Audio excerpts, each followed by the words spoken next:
Olá, sejam bem-vindos a mais um webinar da Arena do Pavini. Hoje vamos falar sobre investimentos em 2018. Meu convidado de hoje é o Guilherme Benites, ele é sócio da Aditus Consultoria, é uma empresa especializada em grandes investidores, presta serviços para fundos de pensão, para fundos de investimento.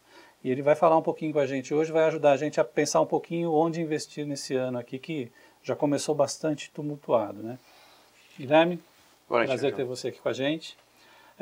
Eu queria começar falando um pouquinho da situação, né? Porque o ano começou muito agitado, a Bolsa disparou, o índice Bovespa chegou nos 86 mil pontos pela primeira vez, o dólar despencou abaixo de 3,20, os juros estão caindo, e tudo isso depois do julgamento do Lula. Então, estão falando que, não, foi o julgamento do Lula que provocou tudo isso. O que está acontecendo, na verdade? Muito bem, Ângelo, boa noite, obrigado pelo convite. Bom, acho que, sem dúvida, e com todo respeito, né, o julgamento do Lula foi algo importante, mas não tem tanto poder para fazer o que aconteceu no mercado, Ângelo. O mercado está passando por um ciclo de liquidez muito grande. A gente percebe que o que está acontecendo no Brasil não é uma situação somente do Brasil. A gente tem visto isso, basta analisar os índices de bolsa de outros países. A gente percebe que está todo mundo apresentando uma rentabilidade muito boa. Então, com certeza, assim, o mercado brasileiro é sim influenciado pela política nacional, mas acho que a gente primeiro precisa pensar numa variável que é mais importante, que é justamente o que acontece lá fora. Tá? Então, esse excesso de liquidez, né, taxas de juros baixas e controladas ao redor do mundo, e uma expectativa bastante positiva até de crescimento, tem impulsionado os ativos de risco de uma maneira geral a apresentarem boa performance. E isso a gente acaba vendo aqui no Brasil também. Está sobrando dinheiro lá fora, os caras estão procurando onde investir, tá lá, o Brasil está lá, tal, vamos pôr um pouquinho de dinheiro ali, um pouquinho na Índia, um pouquinho nos Estados Unidos também, né? Imagina o seguinte, Angelo, acho que a gente pode fazer uma analogia com o que a gente está vivendo aqui, né? Não fosse a situação que a gente está vivendo hoje, provavelmente a gente estaria falando de algum outro tema no nosso webinar. Da mesma maneira que a gente está preocupado com taxas de juros baixas e está procurando alternativas, quando a gente olha para um investidor global, ele tem mais ou menos a mesma percepção. Ele olha para os Estados Unidos, vê taxa baixa, ele olha para a Europa, vê taxa baixa, ele olha para o Japão, ele não vê taxa. Né? Então, na prática, ele precisa encontrar alguns outros veículos que possam dar a ele a rentabilidade da qual ele precisa. Portanto, o Brasil, assim como outros países emergentes, acaba sendo um candidato bastante natural a receber esses recursos. E a questão o nosso mercado, por maior que seja, é um mercado que, perto do que tem lá fora, é um mercado muito pequeno. Então, a porta de entrada eu diria que é pequena, né? Então, quando entra muita gente, sem dúvida, a gente acaba sofrendo aqui as consequências, e dessa vez a consequência, felizmente, é positiva. Agora, isso também traz um risco grande, né? Porque do jeito que esse dinheiro veio também, você pode ter alguma coisa que leva ele embora, né? Não é uma velocidade. Aí está um ótimo ponto, Ângelo. Acho que é isso que o mercado passa o tempo inteiro pensando. Quando a gente pensa em investimento no Brasil, a gente sempre tenta separar isso em duas parcelas. Aquele dinheiro que vem para ficar, então é o dinheiro que vem para concessões, vem para compra de empresas, é um dinheiro de mais longo prazo. Isso está acontecendo. E tem aquele dinheiro que de repente vem para a Bolsa e que muito rapidamente pode sair. Como a gente já viu em outras situações, se a gente quiser traçar um paralelo, em 2013 a gente teve quase o inverso. O mundo inteiro imaginou que o mundo ia voltar para um modo de taxa de juros altas. E muita gente tirou o dinheiro daqui, né? Assim, para quem quiser recordar aí de casa, dá uma olhada em o que aconteceu no primeiro semestre de 2013. A Bolsa foi muito mal, né? Até hoje a gente sofre reflexo disso, né? Por que a gente coloca isso? Bom, tem a preocupação de o investidor sair? Tem. Acho que talvez o que a gente está vendo diferente desse ano é que os anos passados sempre começaram com alguma preocupação. Ora é o Trump, ora é a China, né? Ora é a desaceleração na Europa. Esse ano tem sido um ano bastante curioso. Até agora, a gente olha lá para fora e mesmo os analistas lá de fora, eles não têm uma facilidade de apontar qual que é o próximo grande risco que a gente está correndo. Né? Então, todo mundo sabe que em algum momento isso acontece. Agora, a gente pode apostar que em algum momento isso vai acontecer e o momento demorar 2, 3 anos. Então, temos aí talvez um período de calmaria um pouco maior do que o que a gente está acostumado.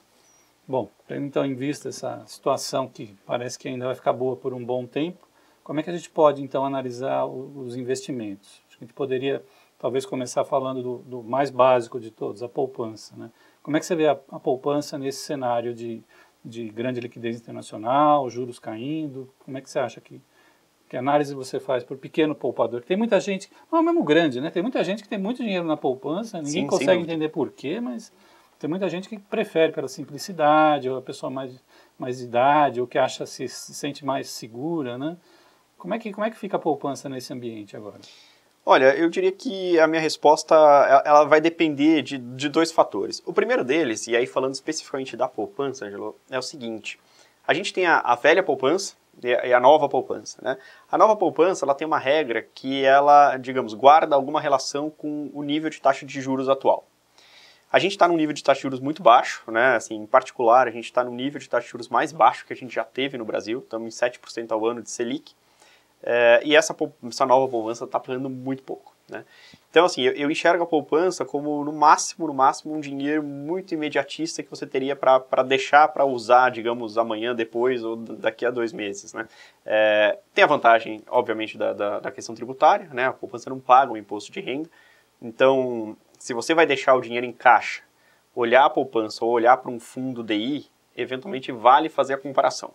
Lembra que o fundo DI você tem o Selic de 7, mas o fundo cobra taxa, o fundo tipicamente não te entrega os mesmos 7, e além disso você é tributado. Que tem o governo paga 7 para o fundo, aí o banco pega a parte dele, que normalmente justamente o varejo cobra mais alto. Exatamente, né? Às vezes essa taxa ela é tão punitiva que faz com que o fundo não precisa nem fazer a conta do imposto. Às vezes o fundo sozinho ele já não vale a pena em relação à poupança. O banco já pega do 7, pega 2% ou 3% para ele, pronto, aí já sobrou 4% para o investidor. Então eu estou quase preferindo nesse sentido, eu quase prefiro a poupança, Angelo. Mas assim, eu realmente olharia esse dinheiro como um dinheiro muito imediato, que é um dinheiro que você vai precisar no curtíssimo prazo. Tá? Se você tem algum horizonte um pouco maior, aí eu acho que vale a pena considerar outras alternativas. Tá? No fundo, nunca dá para a gente pensar no investimento de uma forma isolada. Eu acho que para a gente, de fato, pensar, né, eu sou um investidor, como que eu pensaria no meu investimento? Né? É lógico que eu tenho alguns compromissos de curto prazo, eventualmente eu uso parte do meu salário para isso, eu uso algum dinheiro que eu sei que eu vou receber, um aluguel, alguma coisa que eu tenho aqui ou ali, mas, eventualmente, se eu tenho um compromisso de muito curto prazo, acho que a melhor coisa a fazer é você deixar esse dinheiro em caixa, porque é o único jeito que você quase que garante que não tem possibilidade de perda. Agora... Eu estava falando da poupança, quer dizer, a gente estava falando da poupança nova, da poupança só para lembrar.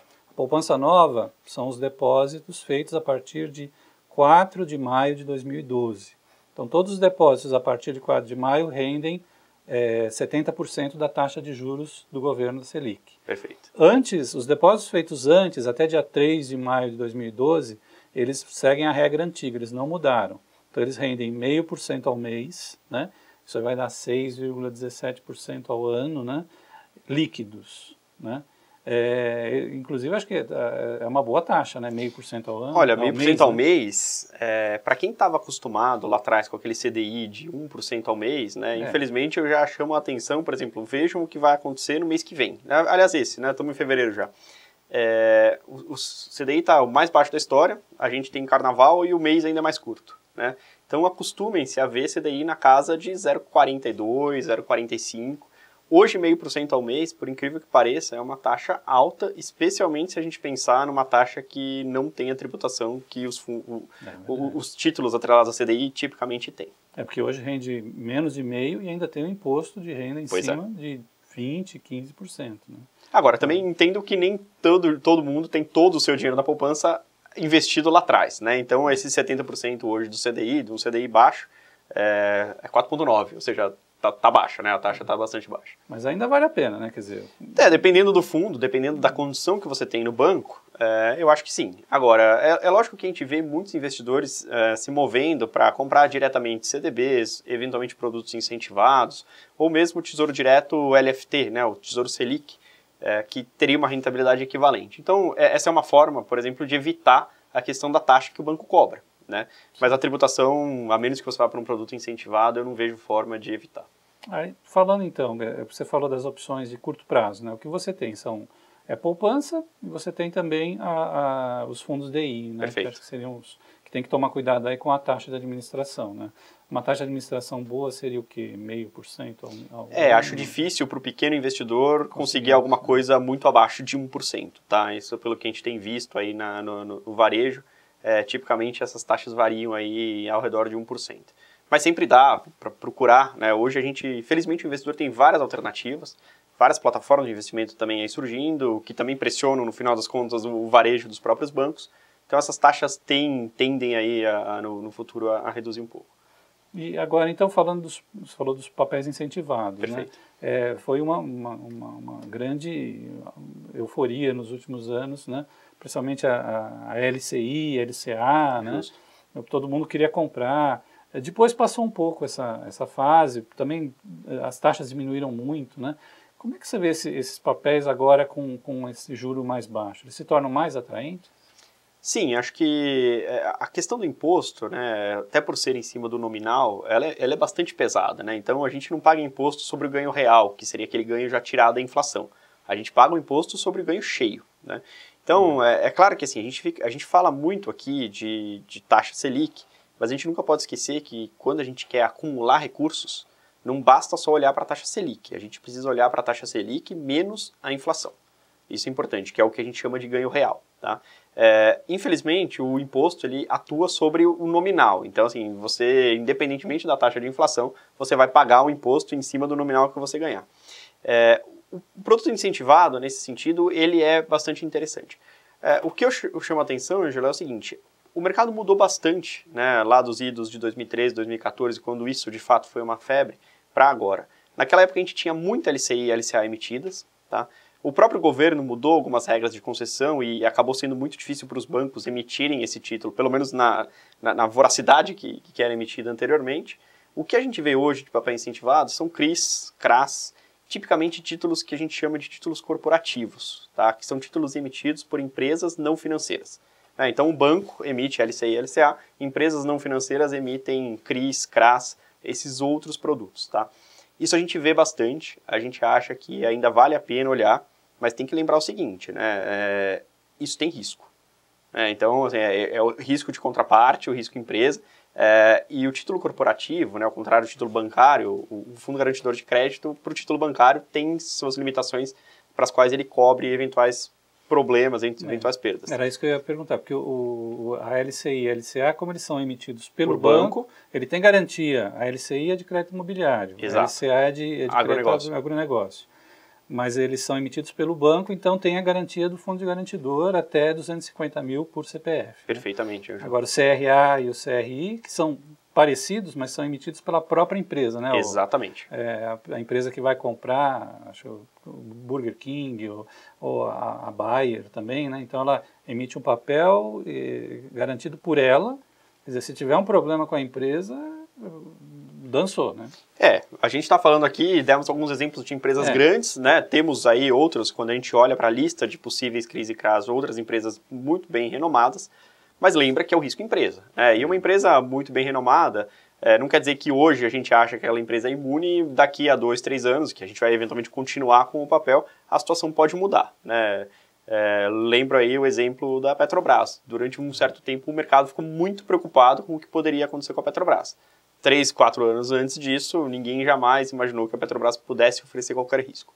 Hoje acho que a situação está muito tranquila, mas já passou por situações bem complicadas. E tem um problema também do CRI e do CRA, que eles têm prazo longo, né? Que são papéis de 5 até 10 anos, né? Aí você não tem como tirar o dinheiro antes, né? Se você precisar do dinheiro antes desses 10 anos, você até tem o mercado secundário. Até pode ser, então, Ângelo. O que acontece é que sempre o que a gente chama de mercado secundário é aquele mercado que você negocia algum título que já foi emitido há muito tempo.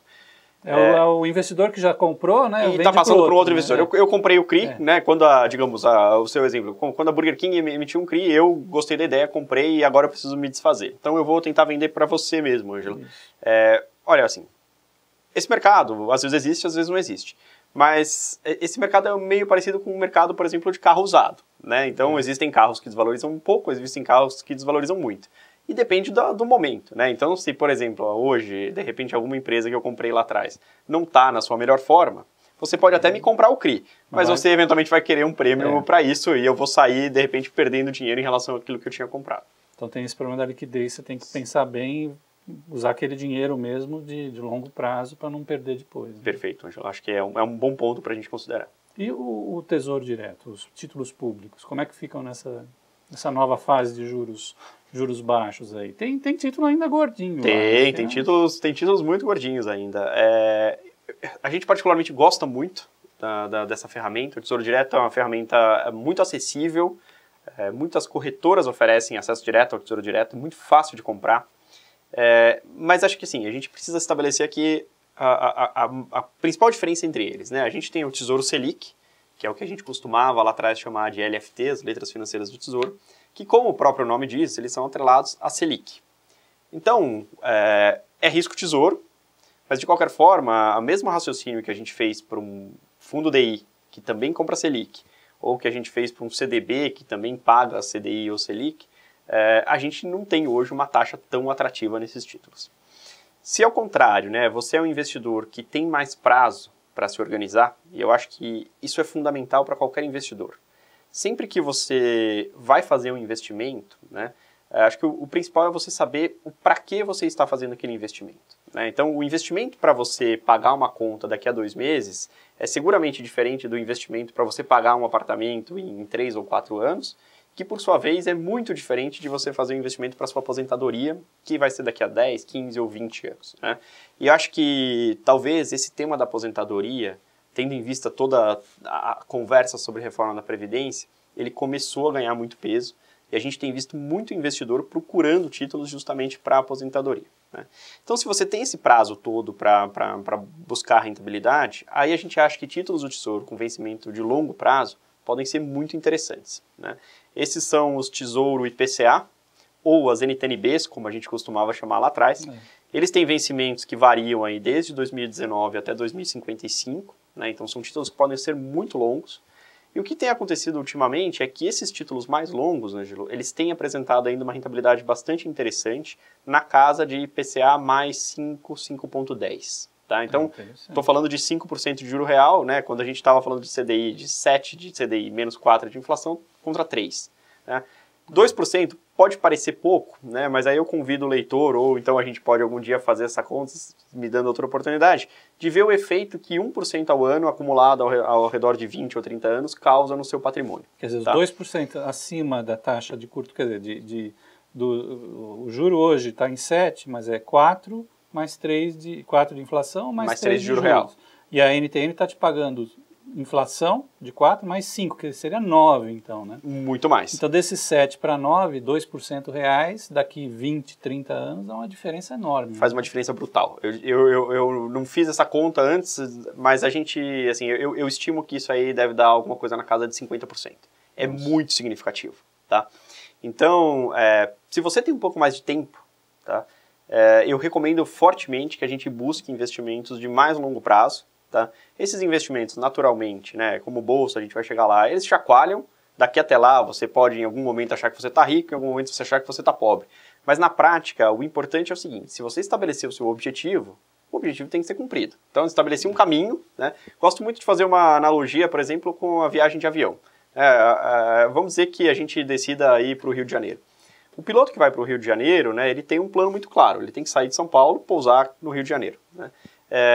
O plano de voo dele está estabelecido, mas eventualmente ele encontrou aí no caminho alguma turbulência, alguma chuva, ele precisa fazer alguns desvios, né? Então, esses desvios de rota, eu acho que eles são normais. O importante é que ele chegue no Rio de Janeiro, esse é o objetivo dele no final. Então, na prática, acho que esse é a grande sugestão que a gente dá para o pequeno, para o médio, para o grande investidor. Uma vez estabelecido o seu plano, né, acho que os títulos que você pode comprar, eles têm tudo a ver com esse plano. Então, um plano de longo prazo, para esse plano, cabem títulos de longo prazo. E hoje a gente acha que a vantagem aí de você comprar algum título de prazo maior, ela tem sido muito relevante em relação a comprar títulos de curtíssimo prazo. E se você precisar também é fácil vender, né? O Tesouro Direto permite você vender. O Tesouro Direto tem uma liquidez prazo, que eu diria que assim, é sensacional, tá? Então, como eu disse, eu acho que é uma ferramenta muito, muito, muito interessante. Você tem liquidez. A única coisa para a qual eu chamo a atenção, Ângelo, é a seguinte. Se você comprar hoje um título pagando IPCA mais 5, por exemplo, que é o caso de uma NTNB um pouco mais longa, daqui a um ano eu não sei quanto esse título vai estar pagando. Vai depender um pouco do que o mercado está achando do longo prazo do Brasil. O longo prazo do Brasil basicamente depende da nossa situação fiscal e aí a gente cai numa discussão que com certeza todo mundo já ouviu. Mas basicamente, se esse título estiver pagando IPCA mais 6 ou IPCA mais 4, a sua percepção de valor vai ser muito diferente. Então, sair do título no meio do caminho faz com que você não garanta aquele IPCA mais 5 que você garantiria se você permanecesse até o final. Você vai ter que sair pelo preço que estão pagando no mercado. Justamente. É a coisa do carro usado, né? Boa analogia, acho que é isso. Você chegou lá, você comprou a Grand Cherokee, e quando chegou lá na hora de vender, ela está valendo um Fusca. Então... Pois é, pode acontecer isso, né? Assim, a vantagem do título é que ele pode valorizar, né? Comprar um carro geralmente não dá tão certo. Agora, pensando nos papéis, que nem o Tesouro Selic, que é juro diário, não vale mais a pena, então? Que casos que ele pode ser usado? Eu acho que vale a pena para aquele dinheiro que você realmente precisa ter uma certeza do quanto ele vai variar, né? Para daqui a 20 anos, Ângelo, sinceramente, não faz a menor diferença se variar menos 1 ou mais 1% amanhã. Na verdade, você está olhando um título de 2035, 2045, 2055. Para aquele dinheiro que você realmente sabe que você vai precisar, né, você pagar aquela conta. Pagar aquela conta. Então, assim, exatamente. Você tem lá, colocou R$1.000 e sabe que vai precisar de R$1.100 daqui a 2 anos.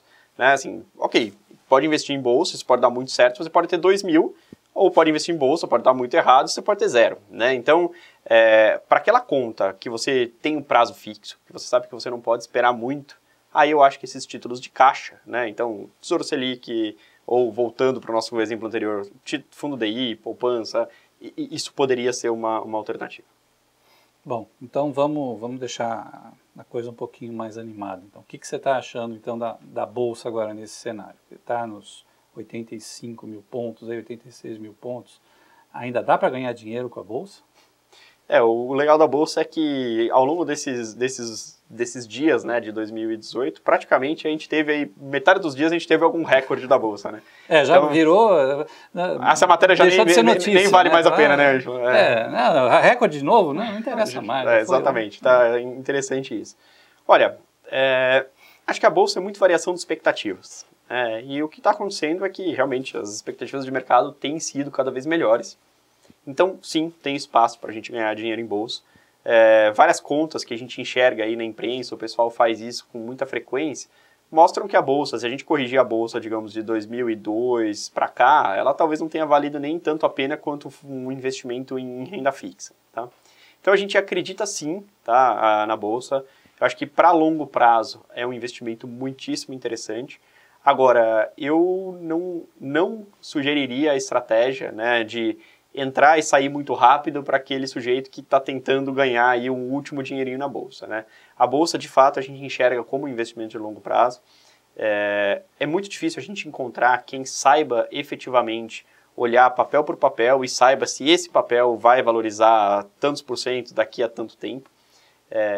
Isso realmente é uma coisa muito difícil. Acho que assim, o mercado está cheio de profissionais trabalhando em cima desses modelos de avaliação de empresas. Você, inclusive, né? A gente, inclusive. E a gente sabe que assim, são tantas variáveis, né? E às vezes variáveis que são incontroláveis, por exemplo, o fluxo que vem lá de fora, que é muito difícil a gente saber quando vem, quando vai. Eleição. Né? Eleição também. Então, assim, são coisas que a gente não acredita efetivamente nesse tipo de apostas muito pontuais. Elas podem dar certo, os últimos 2 anos, na verdade, quase qualquer aposta deu, né? Assim, realmente foram 2 anos de mercado sensacional. Agora, se a gente pegar um período de tempo um pouco mais longo, né, a vida não foi tão fácil assim. Então, a gente acredita que a Bolsa, de fato, vale a pena quando você tem um horizonte de mais longo prazo. Para um horizonte de mais longo prazo, eu diria que a Bolsa não está cara. Eu acho que ainda tem muita oportunidade, especialmente em empresas que vão se beneficiar de uma melhora no cenário doméstico. Né? Até agora a gente já teve Vale foi muito bem por conta de China, Petrobras foi muito bem por conta de petróleo, de melhora da própria empresa. Agora, a gente ainda tem uma situação em que o Brasil está passando por um reinício, né, de ciclo, a gente está retomando o crescimento, a previsão de crescimento é positiva, a gente tem uma situação em que o desemprego tem diminuído, e isso tudo, taxa de juros baixa, isso tudo facilita consumo, facilita investimento em economia doméstica. Então, assim, existem alguns temas que eu ainda acho que são muito interessantes para esse ano, tá? E que justificam aí uma opinião bastante positiva em relação à Bolsa. Você acha que tem algum setor que deve ter mais um desempenho melhor? Porque você está pensando que a economia brasileira pode voltar a crescer 3%, 4% ao Sim. ano, né? Quer dizer, o lucro das empresas vai aumentar, né? Sem dúvida. Teria alguns setores que seriam mais beneficiados nesse cenário? Essa tese já foi uma tese que foi bastante debatida o ano passado, e ela acabou, digamos, sendo muito positiva para setores relacionados a consumo. né? Então, se a gente olhar, o setor de consumo ano passado foi muito bem. A gente ainda acha que esses setores têm espaço, né? Se a gente olhar só o ano passado, esse setor foi um setor que foi, por exemplo, muito melhor do que a própria Bolsa, como um todo. Agora, se a gente olhar nos últimos 3 anos, isso não é verdade. Esse setor ainda está atrás da Bolsa. Então, a gente acha que esses setores mais relacionados à economia local, eles ainda têm bastante a oferecer, tá? Justamente porque a gente projeta uma melhora, mas talvez a gente esteja bem no início dela.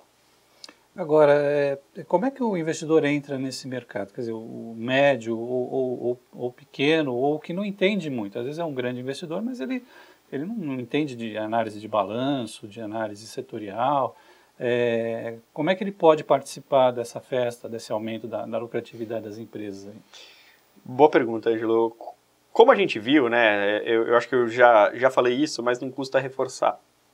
Os últimos 2, 3 anos, né, para quem comprou papel direto, né, escolheu uma empresa qualquer, comprou aquela empresa, tipicamente teve uma rentabilidade bastante positiva, né? Claro que depende da empresa, foi um pouco mais, um pouco menos, mas o fato é que foi muito bom.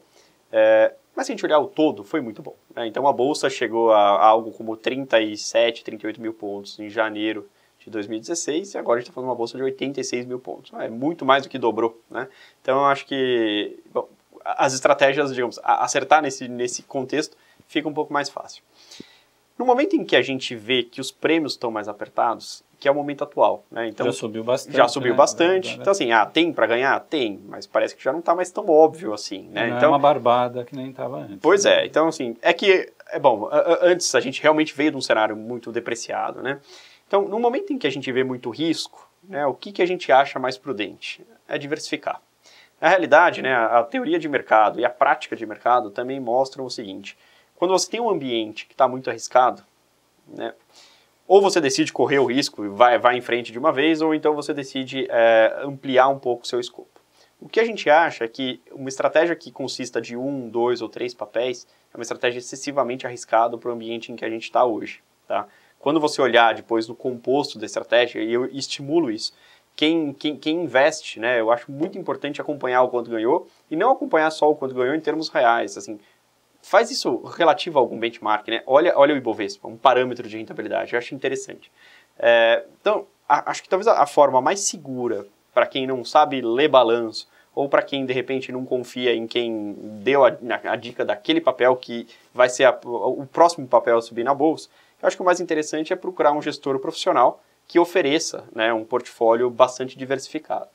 Hoje, se você olhar nos bancos ou nas plataformas de uma forma geral, você vai encontrar gestores que operam entre 20, 25, 30 papéis, né, uma carteira pulverizada, eventualmente vão ter um desempenho que não vai ser o melhor de todos, mas também não correm o risco de ser o pior de todos, tá? Então, para uma estratégia de longo prazo e que seja, digamos, adequada em termos de risco, a gente acha que a melhor estratégia ainda é você diversificar o seu portfólio, e diversificar o portfólio para o pequeno investidor, geralmente faz mais sentido você procurar um fundo que possa fazer isso.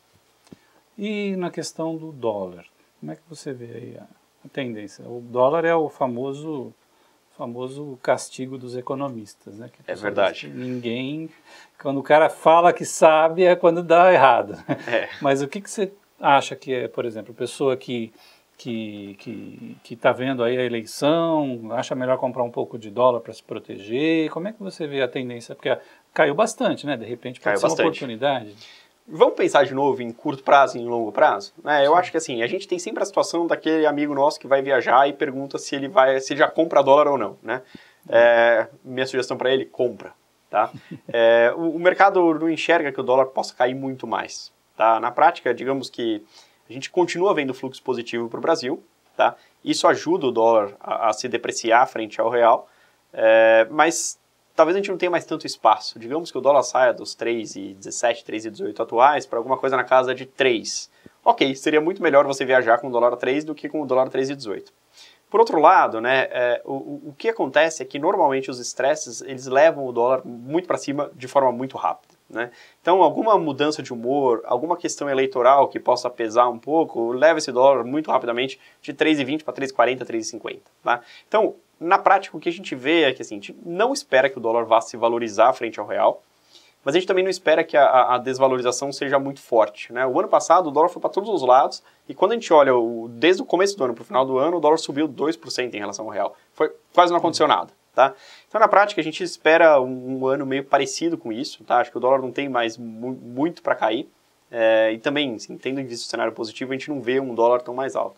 Mas como você que vai viajar tem, digamos, muito mais downside se o dólar vai para cima do que muito mais upside com uma quedinha de mais 5, 6 centavos no dólar, eu acho que é mais negócio já se garantir agora.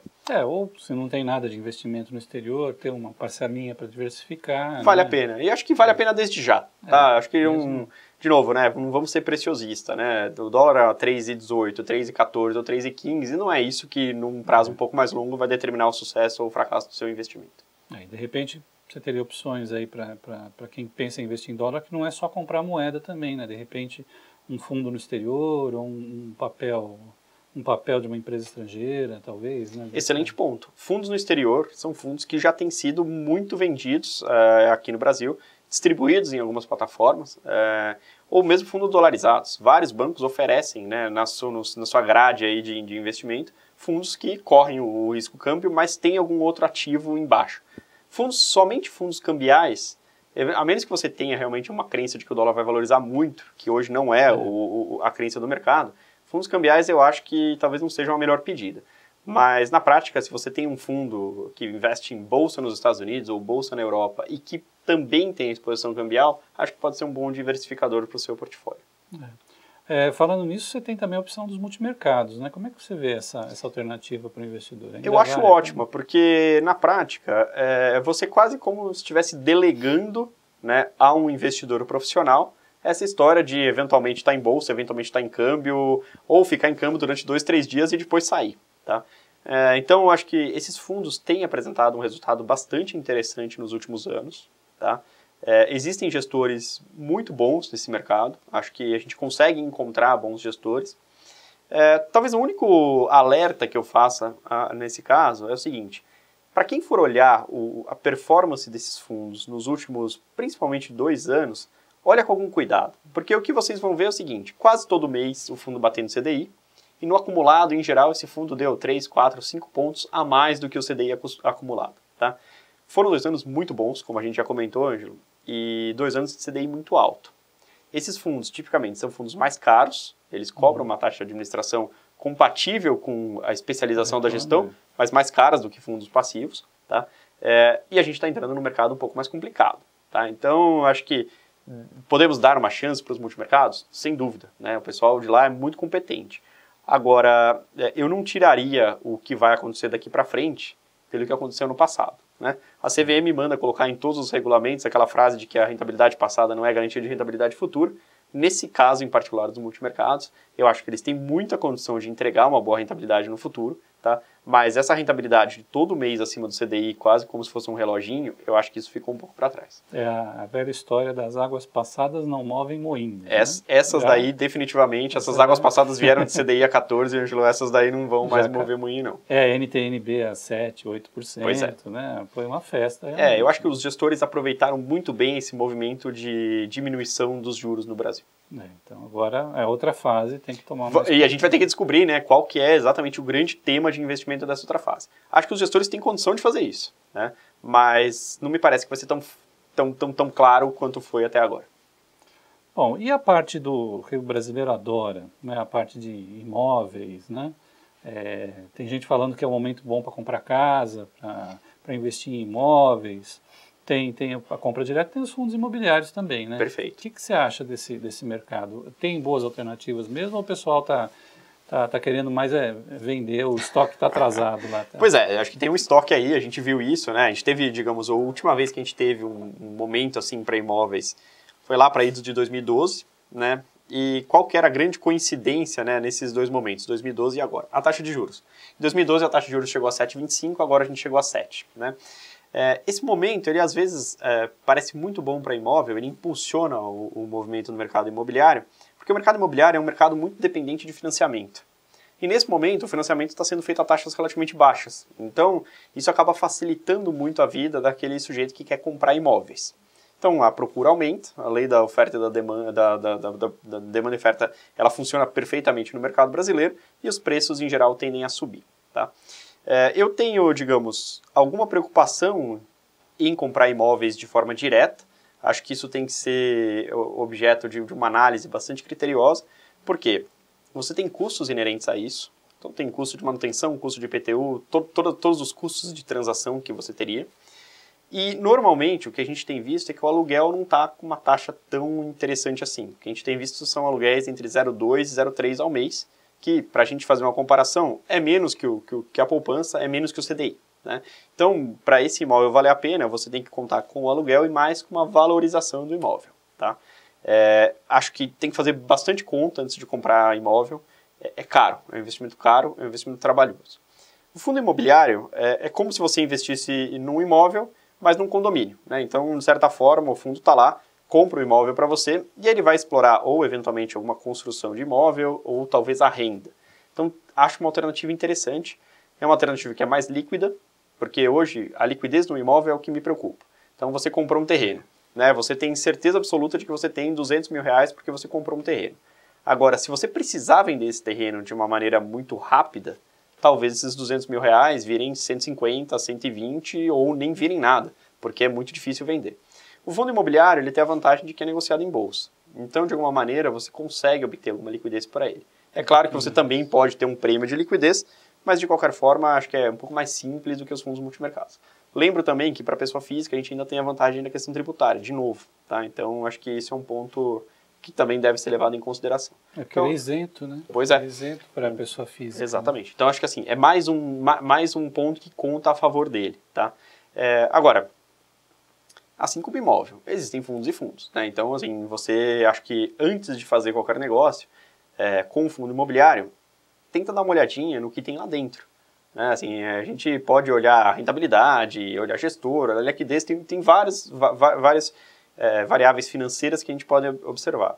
Agora, se o fundo compra um imóvel numa região que você conhece e sabe que aquela região está passando por dificuldades, né, isso pode dificultar um pouco a vida do fundo. Então, acho que dá uma olhada no que tem embaixo, qual o propósito do fundo, se é para desenvolvimento ou se é para renda, acho que isso é muito interessante. É bom você saber direitinho o que você está comprando. Bom, só lembrando para o pessoal que está acompanhando a gente, podem mandar perguntas, tá? A gente está conversando bastante aqui, mas também vamos responder as perguntas de vocês. Então, quem tiver dúvidas, sugestões, quiser saber algum assunto específico, pode escrever para a gente, tá?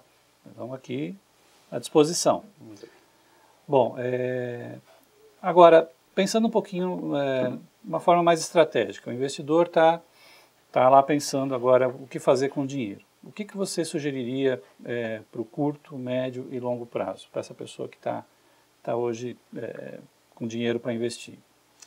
Perfeito. Bom, acho que essa é uma pergunta que nos permite resumir bem aquilo que a gente discutiu até agora. No curto prazo, né, eu não teria muita dúvida em avaliar investimentos mais conservadores e eventualmente atrelados mesmo à taxa de juros. Mesmo que a gente não tenha tanto retorno, a gente também tem pouquíssimo risco atrelado a isso. Tá? Então, o risco de curto prazo é um risco que a gente, de fato, talvez não deva, para um investimento de curto prazo, a gente não deva correr. Para o investimento mais de médio e longo prazo, eu convido todo mundo mesmo a pensar quais são os seus objetivos. Né? A ideia é você usar esse dinheiro daqui a 5 anos, a ideia, de repente, é você deixar esse dinheiro para o seu filho quando ele entrar na faculdade, a ideia é você pensar na sua aposentadoria. Né? Então, antes de qualquer coisa, vamos estabelecer exatamente qual que é o propósito desse investimento. Uma vez estabelecido o propósito desse investimento, né, tudo aquilo que você for comprar tem relação com esse propósito. E aí é interessante, porque aí a gente consegue fazer uma regra até bastante simples, né, que é a seguinte: quanto mais você puder ser longo prazo, mais risco você pode colocar na carteira. Tá? Então, acho que essa regra é uma regra que sempre vai valer, e eu acho que ela funciona muito bem, tá? Porque você tem tempo para esperar. Então, acho que se você quer investir em bolsa, se você quer investir em títulos públicos de longo prazo, isso sempre é interessante compor uma parte da carteira. Mas a parte da carteira ela é tanto maior à medida que você tiver mais tempo para ter que usar esse investimento. E que opções que você teria, então? Curto prazo seria o quê? Seria Tesouro Direto Selic? Tesouro Direto Selic. Eventualmente alguma coisa de poupança, dependendo se você não conseguir nada melhor nos fundos. Tá?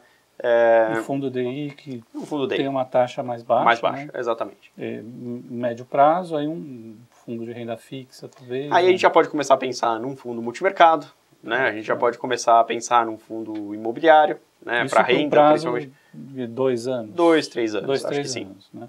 E o longo prazo, aí você teria as NTNs-B, né? O Tesouro IPCA, acho que assim, hoje ainda acho que é algo muito interessante, porque te garante uma rentabilidade boa com um risco governo, tá? Então acho que é um risco bastante controlado. E bolsa.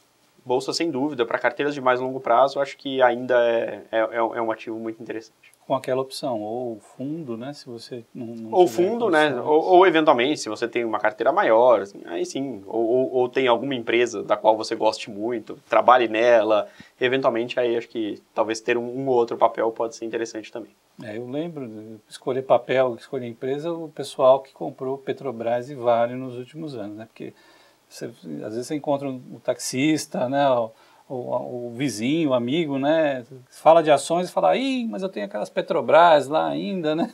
Acho que muita gente lembra da Petrobras, né, por conta da história lá do FGTS. Teve muita gente que transferiu, né, o rendimento para a Petrobras. Enfim, Mas ainda está ganhando. Eu acho que, assim, o problema foi o seguinte, foi o sofrimento que foi nesse período inteiro, Exatamente. Né? Mas, de qualquer forma, assim, essa é a vida de quem investe em ações, né? Assim, você não pode imaginar que 2016 e 2017 vão acontecer de novo todos os anos. Então, vai ter ano que a gente vai passar aí por alguns problemas. Mas, enfim, como é um investimento de longo prazo, eventualmente ficam 2 anos ruins, 3 bons, a coisa se compensa lá na frente. Bom, vamos começar aí com umas perguntas aí do público. Nós temos uma pergunta aqui que fala de ações, né? É um leitor perguntando sobre um possível IPO aí, falando, ouvi dizer que uma rede de lojas, a ReHap, vai fazer uma abertura de capital, será que vale a pena comprar, né? Como é que você vê essa coisa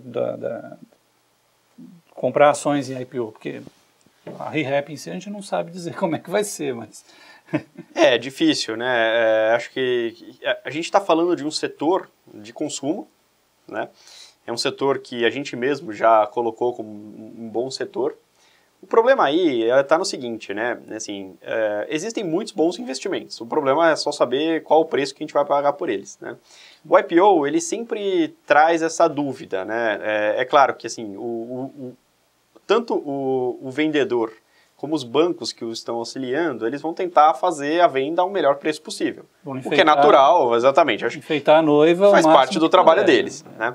O IPO, ele sempre é um pouco complicado, porque a gente tem pouco dado sobre aquela empresa, né? Quando a gente vai olhar uma empresa que já está no mercado há mais tempo, você tem mais facilidade para saber como ela se comportou em crises. O IPO, você tem um pouco de dúvida, né? Então, tipicamente, aí, o IPO você deveria talvez considerar um prêmio aí de incerteza sobre o que vai acontecer. Acho que isso vale para o caso que o nosso ouvinte aí perguntou, e isso provavelmente vai valer para vários outros casos, né? Esse ano, esperem talvez não só esse aí, mas acho que deve ter bastante IPO vindo por aí. Várias empresas aí que já estão ensaiando há bastante tempo e estavam esperando um momento bom de mercado, e aí estamos, né? Tem um momento ótimo de mercado. Então, acho que deve haver alguns IPOs. Agora, já houve um momento, né? Principalmente lá talvez no final da década passada, em que a IPO era sinônimo de ganhar 25% no dia e sair, tá? Sim, foi uma loucura. Acho que foi uma loucura. Passou, tá, gente? Acho que o mercado já acostumou com isso. Hoje, acho que os IPOs muita gente tem subido na estreia, mas não são prêmios tão grandes quanto os que a gente viu lá atrás, tá? Sabendo que tem risco. Agora, de qualquer forma, assim, para quem está na bolsa e tem risco, né, vamos naquela regra. Não vamos apostar em uma única empresa que está fazendo IPO. Vamos apostar em várias empresas e, dentre elas, eventualmente, se parte da sua estratégia é ter um ou outro IPO, ok, acho que... Mas não pode ser a sua estratégia. Tem outra pergunta também sobre bolsa, uma leitora perguntando sobre swing trade. Acho que é uma coisa até interessante para a gente... O nome é engraçado, né? Porque é aquela negociação de ações por uma semana, né? 2 semanas, se é uma boa estratégia para aplicar em bolsa. Olha, eu prefiro estratégias que sejam, digamos, um pouco mais sólidas, né? Na prática, assim, essa estratégia você acaba dependendo muito que a ação tenha um bom desempenho num curtíssimo espaço de tempo, que seja 1 ou 2 semanas, tá? E esse é o grande risco, né? Em 1 ou 2 semanas, a gente já viu, por exemplo, o ano passado foi excelente, mas o ano passado teve o evento Joesley, né? No momento em que o Joesley, que a gente veio a público, aquela gravação do Joesley, o mercado no dia seguinte parecia que ia acabar, né? Então, assim, se a gente pega uma semana dessa, né, parece que essa estratégia pode ser uma estratégia bem complicada. E como é uma estratégia que tem fim, você depois não tem, eventualmente, a possibilidade de esperar e recuperar. Então, assim, eu prefiro, na bolsa, né, dado que é uma estratégia de longo prazo, eu prefiro também que a gente opere visando a um prazo um pouquinho maior.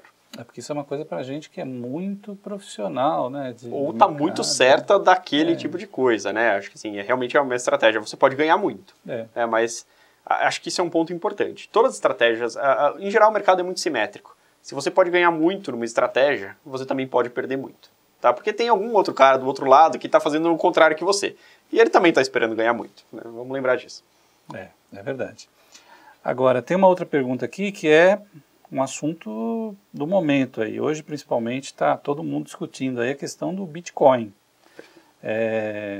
O leitor aqui perguntando como é que você vê esse derretimento aí do Bitcoin, caiu para quase abaixo de $9 lá fora.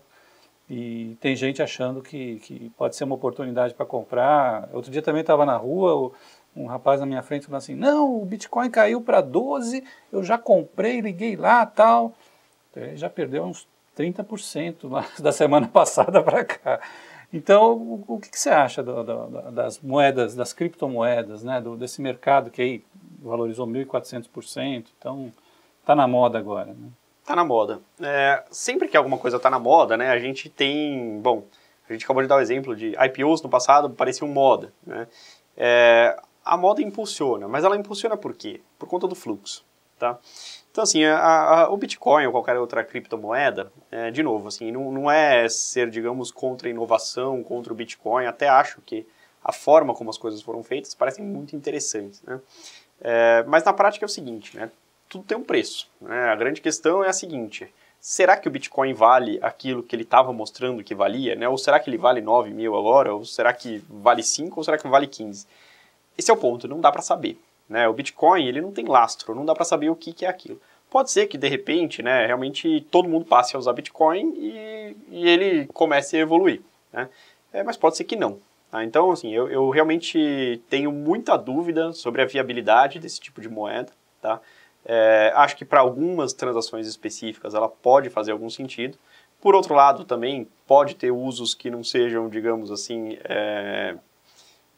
tão ortodoxos. Então, assim, me preocupa um pouco essa história do Bitcoin. A gente viu, isso talvez agora a moda arrefeceu um pouco, 1 mês, 2 meses atrás, era de fato uma moda muito forte. Sempre nos preocupou, tá? Não é o tipo de investimento que a gente acha que é um investimento seguro, de forma nenhuma, né? Nem pelo preço do ativo, muito menos, né, pela forma como é feito o investimento, né? Assim, é um investimento que não é regulado, é um investimento que você tem bastante dificuldade em identificar quem é o dono do dinheiro, tá? E de alguma forma, assim, não me surpreende que os reguladores olhem isso de uma forma um pouco estranha, porque na prática, não saber quem é o dono do dinheiro também, né, te dá margem aí para utilizações que não sejam tão adequadas. Então, é o tipo do investimento que é aquilo, né? Assim, olha, se você quiser muito, põe um pouquinho porque você pode perder muito. Então, agora, colocar um pouquinho, você também vai ganhar muito pouco. Então, é o tipo do investimento que eu passaria sem, Angelo. Até porque você tem riscos até do dinheiro sumir, né? Você teve uma Pois é. bolsa no Japão lá que sumiu $500 milhões, quer dizer, quase 1,5 bilhão de reais. Né? Realmente, assim, me assusta um pouco, né, essa certeza de muita gente de que o Bitcoin pode chegar a sei lá quanto. Na prática, assim, qual é o fundamento por trás disso, tá? A gente não consegue entender, tá? É lógico, assim, eu não tenho dúvida de que quem tem essa teoria, ele tem um fundamento para explicar, tá? A única coisa é que a gente não consegue, de fato, acreditar ou concordar com essa tese. Agora, existe uma linha que defende que as criptomoedas têm um espaço importante, que você tem empresas que podem lançar e se financiar com essas criptomoedas, né? Aí você acha que pode ser aí pode surgir um mercado interessante? Pode surgir, Ângelo, assim, como eu disse, né, assim, nada contra a inovação, né, e na prática, assim, o que a gente mais viu nos últimos anos foi inovação e assim, principalmente desse território que vem da internet, né. Eu lembro muito bem aí no começo dos anos 2000, eu estava na faculdade, eu me formei em matemática, estava muito perto lá do pessoal da computação, né. Eu lembro naquela época de uma quantidade enorme de redes sociais, né. No final das contas, acho que quem mais se firmou nessa história inteira foi o Facebook, né. Difícil explicar por quê, né, podia de repente ter sido um outro. Então assim, me parece que a gente está no início de movimento. Pode ser que alguma delas venha a se firmar e de fato construir um lastro efetivo por trás, tá? Mas por enquanto achar que esse ou aquele caminho vão ser o caminho que o mercado vai seguir, né, me parece um pouco de palpite demais. Bom, tem uma pergunta de um outro leitor aqui que é bem espinhosa, mas acho que você consegue responder, vamos ver. Vamos ver, senão eu deixo para você. Ele perguntou assim, quais seriam os cenários para os investimentos, os melhores investimentos, para um cenário com o Lula ou sem Lula no governo? O que seria, quais seriam as carteiras ideais com a volta do presidente, considerando que tem agora uma chance um pouco menor dele ser candidato, não, mas Perfeito. Existe uma chance ainda, não está totalmente descartado. Mesmo. O bom dessa discussão inteira é que, no final das contas, todo mundo pelo menos aprendeu alguma coisa dos termos jurídicos, né, e como funciona um pouco a justiça. Eu acho, vou tentar responder essa pergunta, acho que é uma pergunta que a gente ouve bastante, mas de fato não é uma pergunta simples. Mas eu prefiro responder essa pergunta colocando em outros termos, tá? Eu não sei se na prática, o que a gente deveria avaliar de verdade é o Lula como presidente ou o não Lula como presidente, tá? E deixando claro aqui que, digamos, aí a opinião de cada um não é, digamos, muito relevante para esse cenário. Na prática, o que eu vejo é o seguinte, o que o mercado espera não é o Lula, o Bolsonaro, o Luciano Huck ou o Alckmin, né? Eu vejo o mercado muito mais preocupado, não com o nome, né, que vai se consolidar como candidato a presidente, mas muito mais com a linha que esse presidente vai adotar no campo econômico, tá? Então, a gente já viu, por exemplo, no passado, o Lula, quando ele assumiu o governo, ele tinha o Palocci como ministro da Fazenda e o Meirelles como presidente do Banco Central.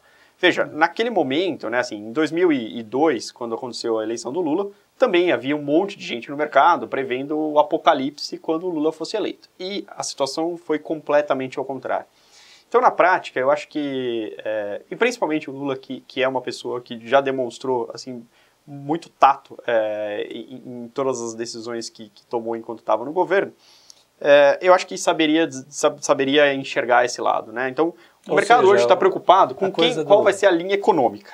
Susto, quer dizer, fazendo uma coisa assim, a coisa não é tão feia quanto se pinta, então, né? Quer dizer, não sei, eu não sei quem vai ser a linha econômica dele. Esse é o grande ponto. Então, assim, mas eu também não sei. Não é certo que vai ser aquele desastre. Pois é, então a gente teria que esperar um pouco. Eu acho que o momento ainda está, digamos, a gente ainda está num momento muito anterior à consolidação da discussão sobre a questão eleitoral. Porque se a gente simplesmente, né, identificasse o Lula com um pensamento econômico muito distinto do pensamento que está aí, bom, ok, talvez fosse então só o Lula o problema.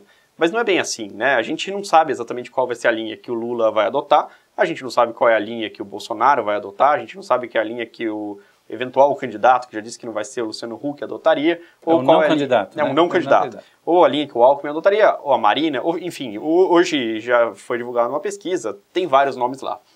A grande questão aí, que eu acho que paira mais sobre o mercado, é qual é a linha que cada um desses sujeitos vai adotar na parte econômica. Então, para responder a pergunta do nosso participante, eu acho que seria mais conveniente a gente olhar de duas maneiras. Olha só, quem vier, seja ele quem for, vai manter uma linha parecida com a linha que está sendo adotada hoje, ou vai dar um cavalo de pau e vai para o outro lado, né? O que o mercado espera hoje? O mercado espera uma continuidade das reformas. O porquê disso? Todo mundo sabe, e está muito claro isso, que o Brasil tem um problema fiscal. Esse problema precisa ser resolvido, né? O mercado deu uma trégua em relação a esse problema por acreditar que a gente está numa linha muito positiva. Mas na prática, se a gente for olhar hoje, os números, né, eles são bastante piores do que eles eram 2, 3 anos atrás. Enquanto a gente não tinha nem esse governo. Era então, a coisa da liquidez, né? Quando tem muito dinheiro, né? Pois é, então tem algumas... Acaba ignorando esse tipo de coisa. E o mercado, acho que deu uma trégua, de fato, por acreditar que a linha que o Meirelles vem adotando é uma linha que está muito próxima àquilo que o mercado gostaria de ver. Então, se a gente tiver um governo que mantenha essa linha, eu acho que isso é suficiente para o mercado continuar nesse bom humor. Tá? Na prática, a gente vai ter o somatório de duas forças. Um vento de cauda muito forte, que é basicamente o investidor que vem lá de fora, trazendo muito dinheiro. Juro baixo lá fora. Juro baixo lá fora. Então, assim, o que vem lá de fora, aparentemente, só tem vindo boa notícia. Se a gente continuar com uma notícia também boa, pronto, a gente tem o melhor cenário possível. E aí a sua resposta é a seguinte, olha, para esse cenário, investimentos de risco vão funcionar muito bem. Tá? Então, bolsa vai funcionar muito bem, títulos públicos de longo prazo vão funcionar maravilhosamente bem. Tá? O cenário oposto, que seria um cenário em que essa linha de reformas ela é abandonada em detrimento de uma linha um pouco menos, digamos, parecida com aquilo que o mercado espera, aí eu acho que a gente pode ter assim, uma reversão do momento que a gente vive. Tá? Para esse tipo de cenário, tá, o melhor seria se proteger. Então eu ficaria o mais líquido possível. Tá? Por quê? Porque estar líquido significa que em algum momento eu vou conseguir comprar tudo isso aí a preços melhores. Né? Quer dizer, estar líquido bom ponto. Curto prazo. Então, assim, caixa, Selic, título, exatamente, Tesouro Selic, caixa, tudo que você puder transformar em alguma outra coisa muito rápido. Tá? Então, eu ficaria realmente nessa linha. E mais, acho que alguma proteção com câmbio poderia ser muito bem-vinda para um cenário como esse. Tá? Mas, de novo, eu acho que assim, melhor do que pensar em candidatos, até porque se a gente sempre vai ficar nessa discussão quem vai ser candidato, quem não vai ser, vamos pensar na linha. Porque eventualmente aí tem dois candidatos que a gente está torcendo por um ou por outro e tem uma linha igual. Então, assim, na prática, digamos assim, o mercado acho que vai olhar muito mais a equipe econômica do que o sujeito que está lá. E tem uma discussão também que se quem entrar lá quiser fazer uma coisa diferente, se vai conseguir também, né? Você consegue manter um gasto público ainda? Você consegue evitar a reforma da Previdência? O que acontece com o país nesse cenário, né? Acho que também não tem muito espaço, né, para essa... Gostaria de pensar que não, tá, Ângelo? Assim, realmente eu acho que não tem muito espaço para você hoje sair do script que está aí desenhado, tá? Mas, infelizmente, né, o mundo nos dá vários exemplos, inclusive aqui na América do Sul mesmo, de que se você quiser ir para uma linha realmente ruim, você consegue e assim, o fundo do poço parece que está longe, assim, né? Cada vez que você acha que está no fundo, alguém consegue cavar um pouco mais. O fundo do poço tem porão, né? Aparentemente sim. Tem uma pergunta aqui que é provocativa aqui. Eles pediu para se você poderia divulgar a sua carteira. Bom, mas aí você é consultor, tal, mas de repente o que vocês estão recomendando para os grandes investidores? Mas qual que é a sua carteira, então? Qual que é a minha carteira? Assim, eu posso divulgar a minha carteira, não tem problema nenhum. A minha carteira está alinhada com um cenário muito positivo. Eu acredito não só num cenário positivo, mas principalmente no longo prazo. Tá, Ângelo? Eu acho que quando a gente olha, assim, eu vou divulgar mais que a minha carteira, eu penso em me aposentar talvez daqui a 20 ou 25 anos, tá? Então tem um prazo muito longo pela frente, eu acho que ainda tem muita coisa para fazer, então assim, o que eu estou procurando hoje, alinhado com aquilo que eu disse, tá? Então realmente eu acho que a parte de bolsa e de títulos públicos, tá, deveria ser a maior composição da carteira de qualquer pessoa que esteja na minha situação, tá? Em particular, essa é realmente a minha carteira. E digo mais, também não acho que por eu estar no mercado, acompanhando empresas todo dia, eu tenho uma grande vantagem comparativa em relação a gestores de ações que só trabalham com isso, tá?